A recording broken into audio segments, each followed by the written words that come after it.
కానీ ఎప్పుడు అంటే నేను వెళ్ళాలన్న ఇంటెన్షన్ ఎప్పుడు లేకుండే, ఎందుకనంటే భయం ఉండే నాకు. నా పాయింట్ ఏంటంటే నేను ఫోన్ లేకుండా ఉండలేను, 4 గోడల మధ్యలో అస్సలు ఉండలేను, ఎప్పుడు బయట తిరుగుతూ ఉంటా.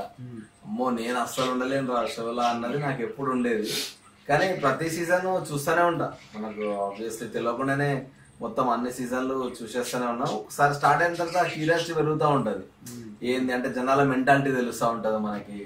సో ఇదంతా చూస్తున్నప్పుడు లాస్ట్ టైం ఒకసారి నాకు ఫస్ట్ యాక్చువల్గా కరోనా టైంలో ఒకసారి వచ్చింది, కాల్ వచ్చింది, ఇంటర్వ్యూస్ అయింది. ఒక్కసారి అయిన తర్వాత సెకండ్ ఇంటర్వ్యూ కాలేదు. ఆ తర్వాత ఏదో చిన్న ఏం జరిగిందో నాకు తెలియలేదు. ఆ తర్వాత మొన్న రీసెంట్గా రామోనే రిలీజ్ అప్పుడు ఒక్కసారి ఆప్షన్ వచ్చింది.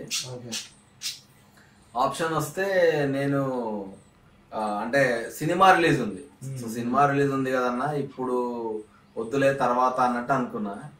కానీ ఆ తర్వాత పొయ్యి ఉంటే బాగుండని రియలైజ్, ఎందుకంటే చాలా మంది అది రావడానికి చాలా స్ట్రగుల్ అవుతున్నారు. మనకి ఆప్షన్ ఉన్నప్పుడు, అంటే option in the sense at least వాళ్ళే అడిగినప్పుడు అట్లీస్ట్ ట్రయల్ చేసినా బాగుండు కదా అని ఫీల్ అయినా. ఇంకా సర్లే ఇంకేం చేస్తాం, మళ్ళీ ఈసారి వస్తే పోదాం అనుకున్నప్పుడు ఈసారి కాల్ వచ్చింది. ఫిక్స్ అయిపోయినా నేను వస్తున్నా 100%. లాస్ట్ టైమే మిస్ అయినా, ఈసారి ఎట్టి పరిస్థితులు వస్తా అని చెప్పి ఇంకా వెళ్ళి ఇంటర్వ్యూస్ అటెండ్ అయ్యి ఫైనల్ చేసుకొని మొత్తం ఓకే అయిపోయిన తర్వాత ఇప్పుడు కొంచెం ఎక్సైట్మెంట్ ఉంది గట్టిగా. సో ఇంట్రెస్ట్ ఉండగలరు అనుకుంటున్నారు. నేనైతే